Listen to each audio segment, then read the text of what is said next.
Santander, segundo trimestre de 2024. O resultado inegavelmente melhorou, mas não fique emocionado. Tem muito detalhe nas entrelinhas que a gente vai discutir nesse vídeo. Vamos lá então?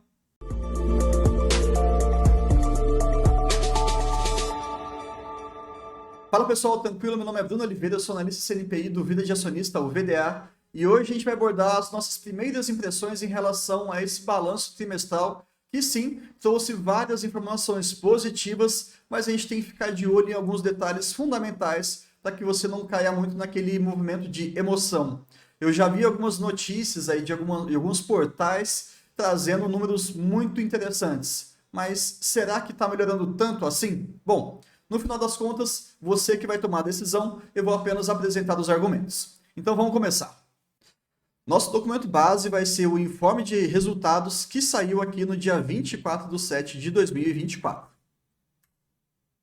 De maneira bem direta aqui, a carteira de crédito ampliada teve um aumento substancial em relação ao comparativo do ano passado, e a gente vai basicamente usar essa nossa métrica temporal, não necessariamente trimestre a trimestre, mas sim com o trimestre do ano passado. Ele vai trazer mais alguns dados, no entanto, às vezes pode atrapalhar, mas eu vou ensinar cada uma das pegadinhas.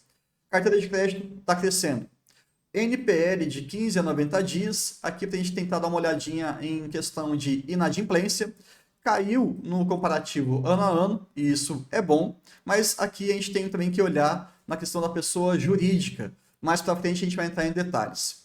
Custo de crédito recorrente nos últimos 12 meses, praticamente estável, com uma pequena queda. Isso é saudável, tá? Isso aqui é uma boa métrica para a gente entender se a política de concessão de crédito ela está caminhando por um sentido positivo, um sentido que agrega, que gera valor. Então, sim, está tudo certo.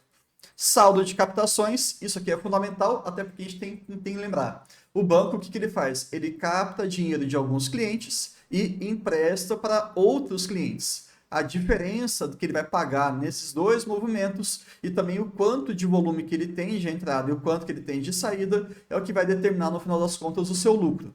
Então, sim, um aumento ali de quase 10%, ano a ano, maravilhoso. Margem financeira, que é um termo bonito para a gente falar das principais receitas do negócio, cresceram 10% aproximadamente também no mesmo período. As comissões que complementam ali outra forma de receita, crescendo 17%.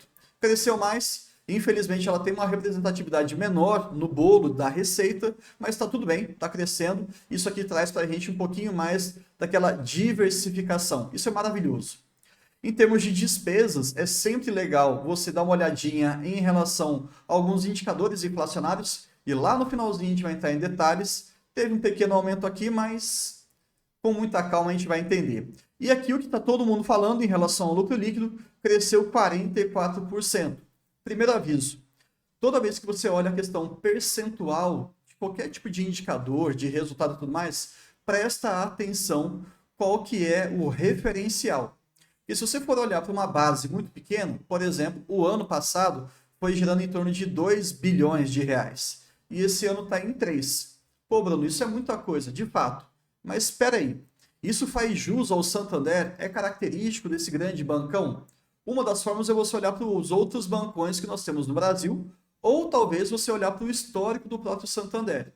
De fato, ainda está muito, mas muito baixo. Mas eu não consigo negar que está evoluindo e está evoluindo muito rápido. Passando rapidamente algumas vertentes que eles trazem lá no início da apresentação, e eu acho que isso aqui é muito bacana para a gente ter um pouquinho da noção da qualidade do negócio. Clientes, em termos numéricos, está aumentando 6%, mas o que interessa para a gente, efetivamente, são os ativos e os vinculados. Qual que seria a diferença? O ativo é aquele que usa, pelo menos, o aplicativo do Santander e tudo mais. Boa parte, presta atenção, se nós temos 67 milhões no total e apenas 31 usam essa conta, metade do total, ou até um pouquinho mais, né, não tem nenhum tipo de movimentação. Então, Bruno, para que serve esse número de total aqui? Sendo bem sincero, para mim, quase nada. O que me interessa é aquele cidadão que usa a conta, que movimenta, ou principalmente o vinculado. E por até uma definição deles, é aquele cliente que tem mais de 6 serviços associados. Cartão de crédito, conta corrente, investimento e por aí vai, seguros, etc. Então, esse daqui que é o principal. Esses 9,1 milhões são os mais rentáveis. Confesso para vocês que eu tentei olhar um pouquinho sobre aqui os principais, que seria uma outra denominação. Não encontrei uma clareza muito importante, mas de todo modo, os vinculados eles cresceram 5%. Ótimo. Uma outra percepção de qualidade do seu negócio é olhar o NPS, Net Promoter Score, que definitivamente é uma métrica que eu tenho olhado com muito cuidado. Por mais que pareça ser algo bem subjetivo, mas ele vai significar, ele é um ótimo termômetro se aquele serviço está sendo bem prestado. Porque vamos ser bem sinceros, hoje, com os grandes bancões não cobrando praticamente nada de custo de conta aberta, cartão de crédito zerado e etc., meio que o serviço bancário, de uma maneira bem grosseira para a gente poder falar, vira uma commodity. Não tem muita diferença. Porém, na parte prática. Mas na questão de relacionamento, de principalidade, de resolução de problemas, o NPS ele começa a trazer um norte para saber se essa empresa está bem classificada ou não. E olhando aqui da pessoa física com 61 pontos, eu diria que não é aquela Brastemp, mas está bom. E para a pessoa jurídica, realmente 41 pontos não é nada muito interessante. O meio copo cheio está subindo ano a ano. Ótimo, maravilha. Então, essa percepção ela é bacana. Em relação à rentabilidade, isso daqui fica um pouquinho difícil da gente entender, mas também é um ponto importante para você que está acompanhando todos os vídeos do Vida de Acionista. A gente não fica só lendo slide, a gente quer trazer uma percepção maior ou um pouco mais aprofundada. Se você for olhar a safra de 2021, são aquelas pessoas que efetivamente, né, são clientes ativos desde ali de 2021. Perfeito. Mas qual que é o grande ponto? No final das contas, com o passar do tempo, é natural que aquele seu cliente que no início ele está todo empolgado, ele está experimentando novos serviços, etc., ele tende gradativamente a reduzir a sua rentabilidade no negócio, no banco, porque ele pode fechar lá no primeiro dia um seguro de um celular. Eu mesmo fiz isso quando eu entrei no Itaú. Ah, não, você quer fazer aqui o seguro do celular e tal? Eu tinha acabado de comprar meu celular, eu falei, vamos lá.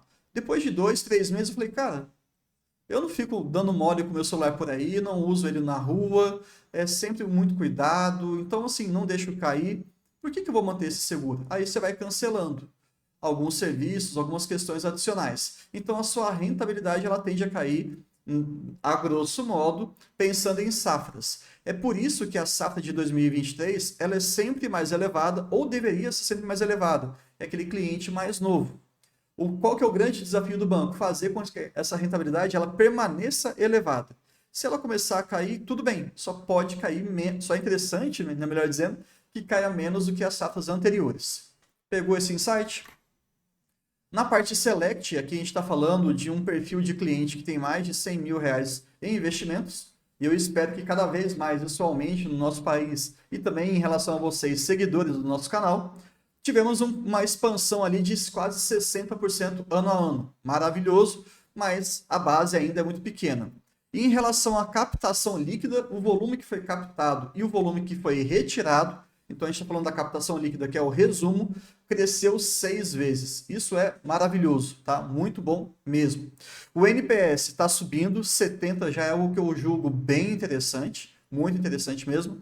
A carteira de crédito desse pessoal também está subindo. E cuidado, tá, com os padrões de referência aqui. Olha só, aqui é segundo semestre de 22.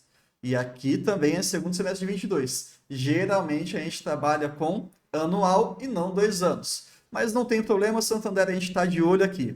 Subiu de 60 para 69, subiu de 348 para 624 comparativamente, pensando que lá em segundo semestre de 2022, nós tivemos ali uma captação líquida de 100. Foi esse valor, Bruno? Só para você entender o que é essa base 100, que vai aparecer várias vezes nesse vídeo. É quando eles pegam como referencial. Então, em 2022, independentemente do valor, a gente vai marcar o valor 100. Em 2023 foi quanto? 348? Então, foi 3 vezes superior a 2022. Em 2024 foi 624? Então, foi 6 vezes superior a 2022. Deu para entender? Bom, é isso. Esse segmento Select, geralmente ele é bem mais rentável para o banco. Tem uma grana maior envolvida por cliente e também eles conseguem ter uma rentabilidade maior. Tem que ficar de olho nisso aí, não somente no Santander, mas em todos os outros bancos. Na parte de cartões, aqui a gente tem que ficar muito esperto justamente sobre essa questão da base 100. Olha que perigoso. Quando você vem aqui no crescimento sustentável, e eu acho que ele é sustentável sim, pegando do quarto tri de 23 para cá. Mas, se ele começou em 2021 com uma base 100, acompanha aqui comigo. 2021, 2022, 2023 e 2024.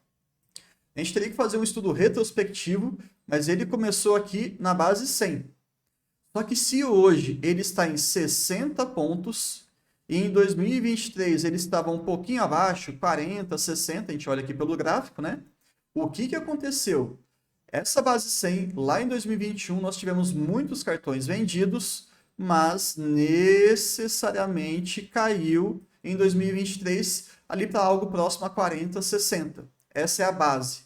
E agora está retomando e chegando ao valor de 60. Então, presta atenção. Esse crescimento é sustentável no curto prazo, de 23 para 24, mas pegando como referencial 2021, estamos muito abaixo daquilo que a gente tinha. Então, né, ficar atento com isso aí. Mas tudo bem, não tem problema nenhum, eu só quero que vocês façam a leitura correta. O aumento da base de clientes, realmente, nos últimos trimestres, ela tem sido positiva. Até então, eles estavam perdendo aqui clientes. E o faturamento de crédito, naturalmente, se você está aumentando a sua base de clientes e o cartão, ele serve como uma alavanca de principalidade, a gente espera, sim, um aumento do faturamento do crédito. Mas mais para frente a gente vai falar sobre a qualidade, não somente da quantidade desse crédito. Em termos de investimentos, eu não vou gastar muito tempo aqui, tá? Acho que é legal só a gente falar desse Santander AAA, né? AAA. E aqui ele fala sobre um dado que me chamou a atenção, que nós tivemos um aumento de captação líquida por assessor, mais ou menos o dobro do que foi o ano passado. Então você imagina que eles tinham ali uma base de assessores, conversando com potenciais investidores, etc. E eles captaram algo em torno de 2,1 milhões de reais por cabeça, por assessor. Isso é muita coisa mesmo. E agora, já em 2023, essa captação aumentou 95%. Ou seja, eles estão melhorando a sua abordagem para chegar no cliente, eles estão convencendo mais pessoas a entrarem no Santander. Isso é muito bom nesse segmento aqui de expansão, principalmente para investidores. A Toro eu não vou render muito não, que eu acho que ainda está aquecendo bem isso aqui, é muito incipiente, mas em outras linhas, pensando aqui que a Toro é uma plataforma de negociação de investimento, tá? Mas pegando as outras linhas, o agronegócio subiu 33%, a parte de seguros 32% e também o consórcio mais ou menos 11%.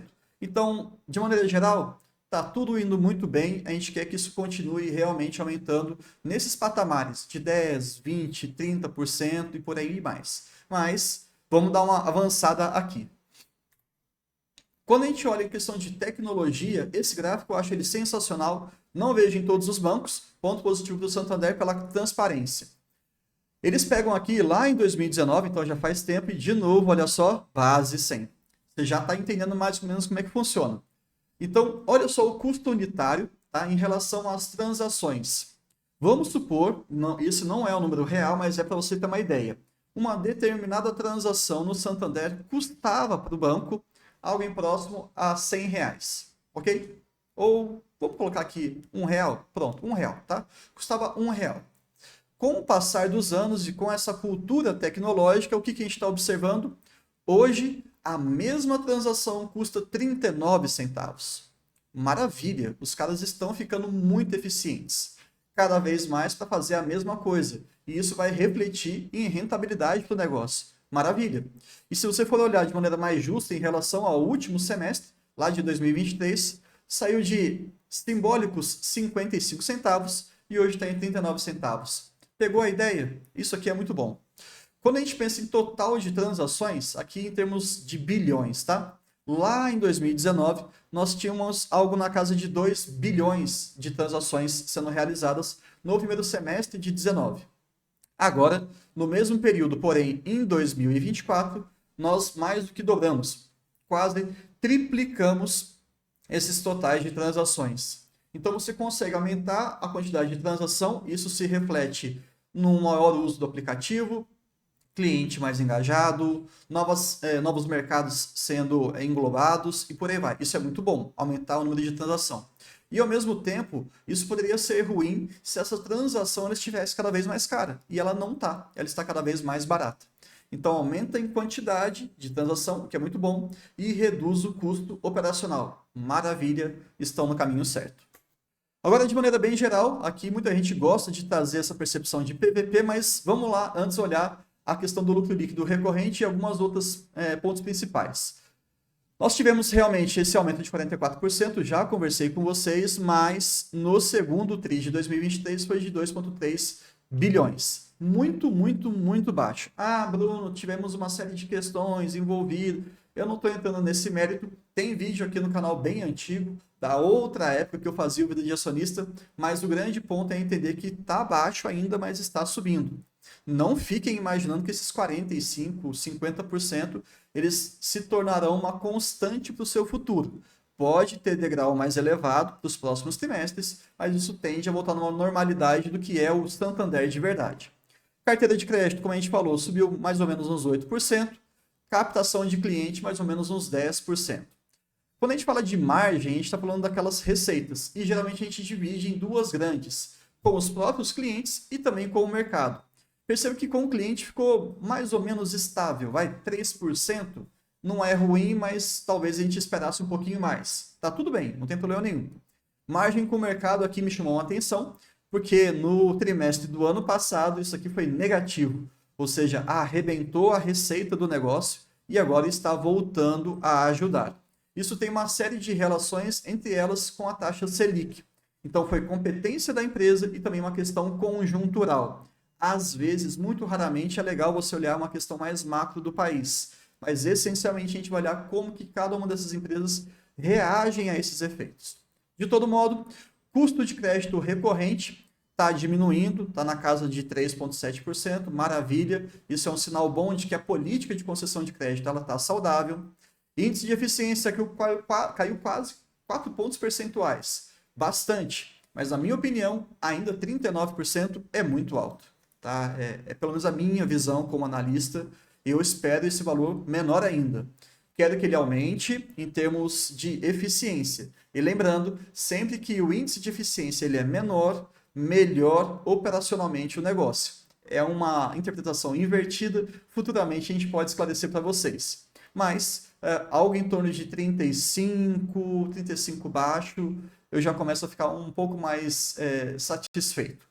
Estamos no caminho, até porque né, nos últimos trimestres foi pavoroso. Acima de 40% no Santander da vida não é algo que eu gosto. E aqui em relação à rentabilidade, pegando aqui o patrimônio médio e tudo mais, nós tivemos um aumento expressivo, subindo para 15%. Bruno, qual que seria um valor interessante? Cara, na casa de 20%, próximo disso, um pouquinho acima, um pouquinho abaixo, maravilha. Santander está longe disso ainda, mas está caminhando para lá. Poxa, saiu de 11% no ano passado para 15% agora, está realmente melhorando sim.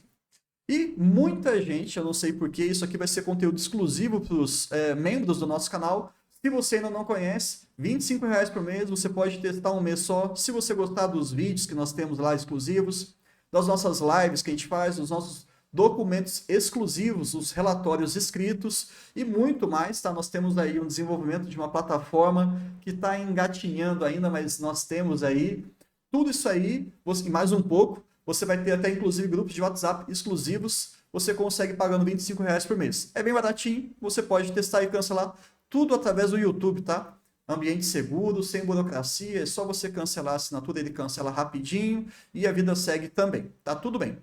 Mas a gente pega o valor patrimonial da Unity. Então, eu estou pegando o patrimônio líquido do banco e estou dividindo pelo total de ações agrupadas em units.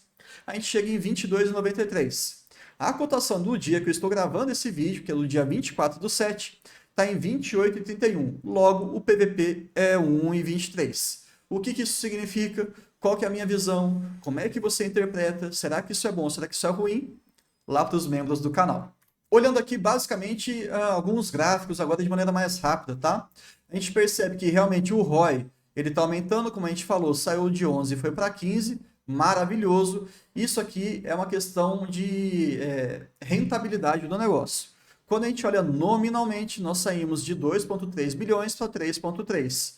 Quase que linha reta, né? Quase que linha reta. Tivemos ali no quarto TRI de 23 uma queda pontual, mas tudo bem, está subindo, está melhorando, queremos ver isso aqui cada vez maior, porque lucro líquido significa necessariamente para a gente o quê? Dividendo no bolso. Quando a gente fala de margem financeira, melhor dizendo, a gente tem que gastar um pouquinho de tempo aqui para vocês melhorarem a capacidade de interpretação de imagens, tá?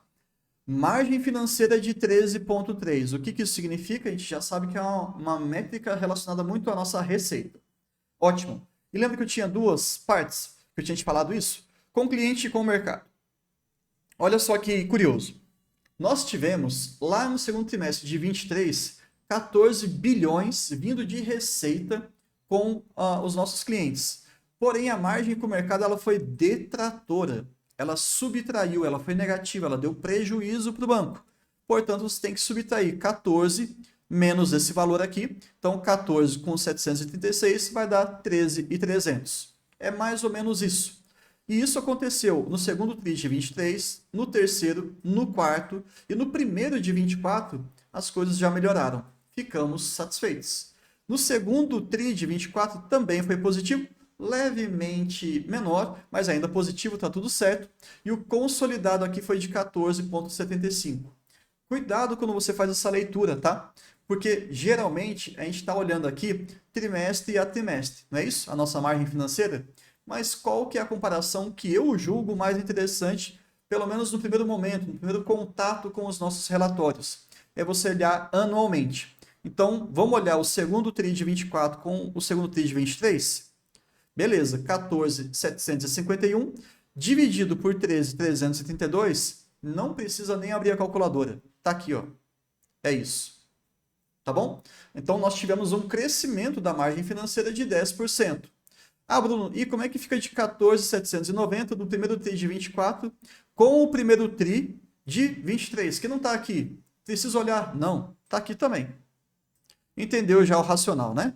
Então, percebam que sempre numa comparação anual, desde o segundo trimestre de 23, a margem financeira ela está crescendo. Às vezes mais, às vezes menos, mas está sempre crescendo.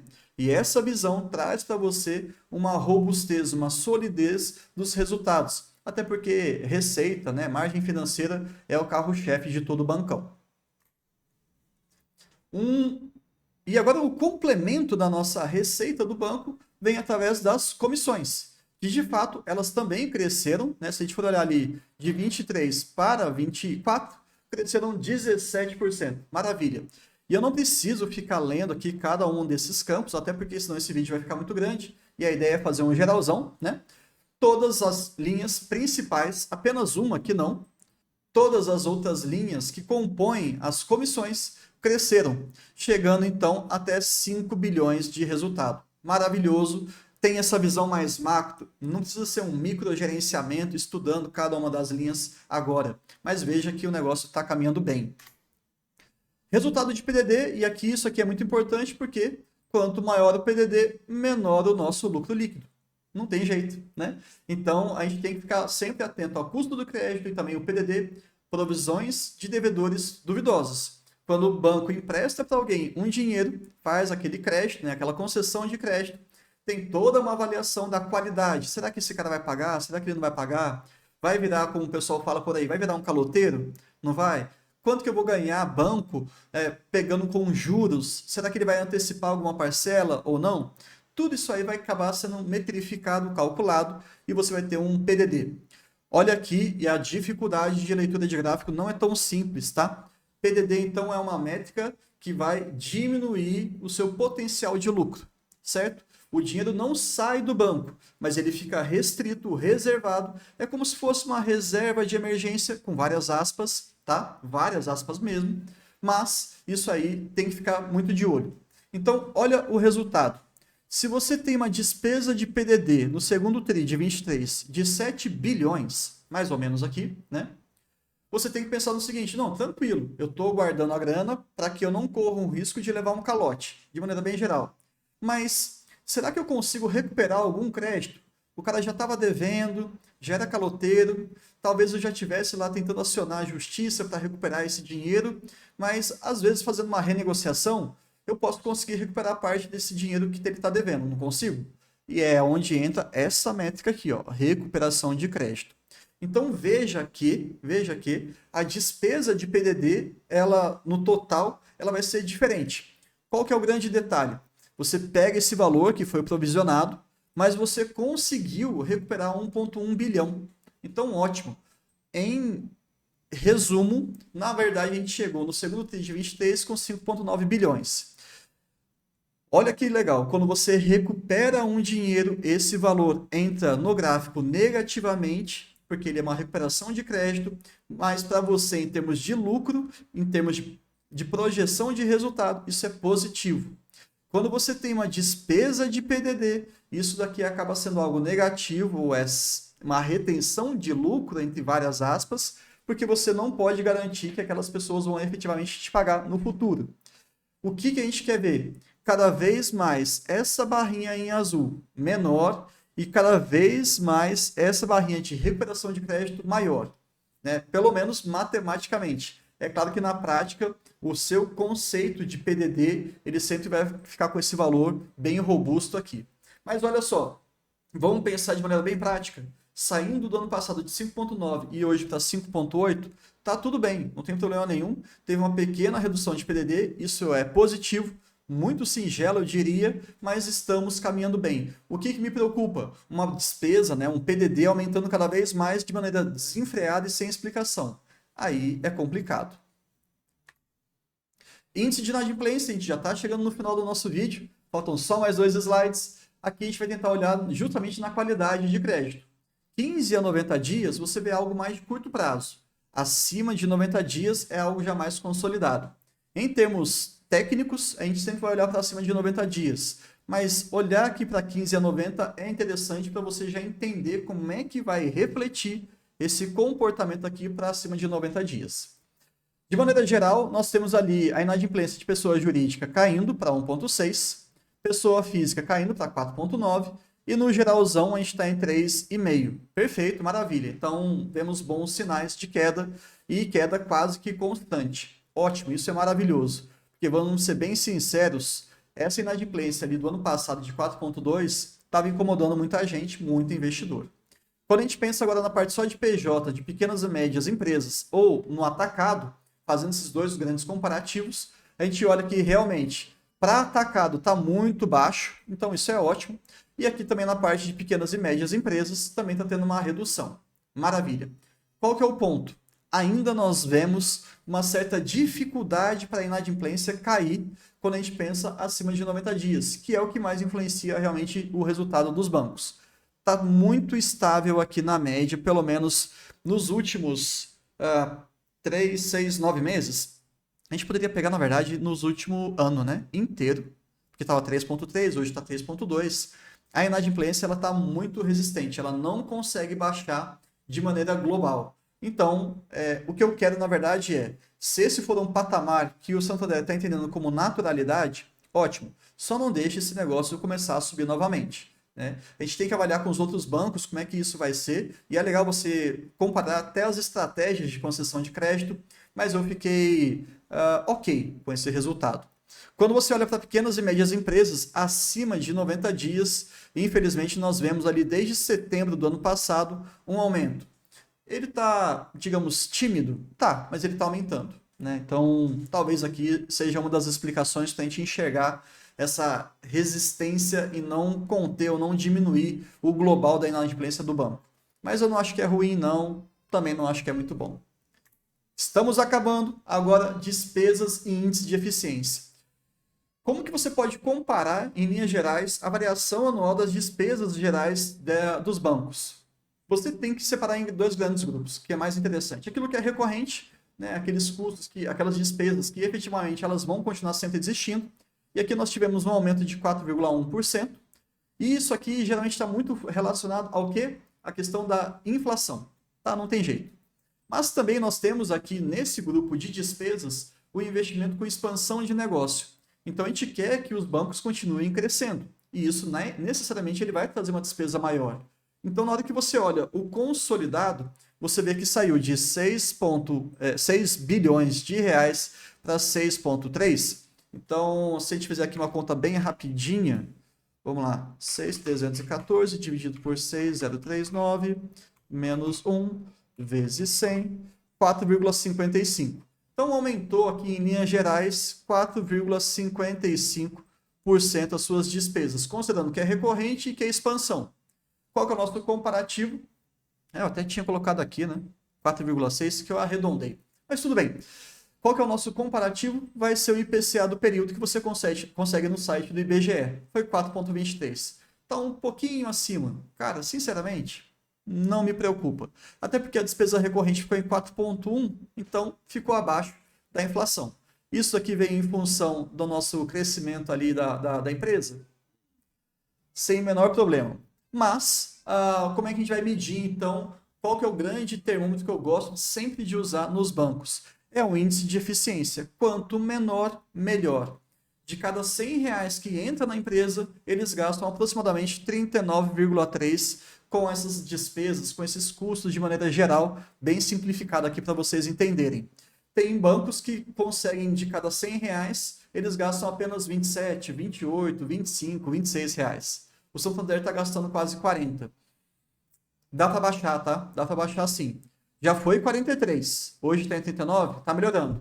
Mas eu sei que o Santander consegue fazer mais do que isso. Tá bom? Pessoal, basicamente é isso. Meia hora de vídeo. Eu sei que foi bastante detalhado. Eu espero que vocês acompanhem amanhã a teleconferência ou quando for anunciada a teleconferência da empresa. Eu quero trazer também um relatório escrito e também uma leitura desse relatório para aqueles membros do canal. Então a gente vai trazer alguns insights maiores, algumas percepções pessoais, questão de preço, se eu acho que vale a pena comprar, se eu acho que vale a pena vender, se eu acho que vale a pena manter na carteira. Vai depender de vários fatores, né? Não existe uma regra de ouro aqui, mas eu espero que eu tenha trazido para vocês um bom resumo associado necessariamente ao aprendizado. Entregar o peixe é muito rentável, é muito fácil aqui para um analista, mas a minha proposta é tentar ensinar vocês a pescar. Então, fornecer a sua vara, as suas iscas, para que você consiga, daqui para frente, claro que acompanhando a gente, porque é um grande processo, mas você tenha mais autonomia na sua tomada de decisão. Até o próximo vídeo.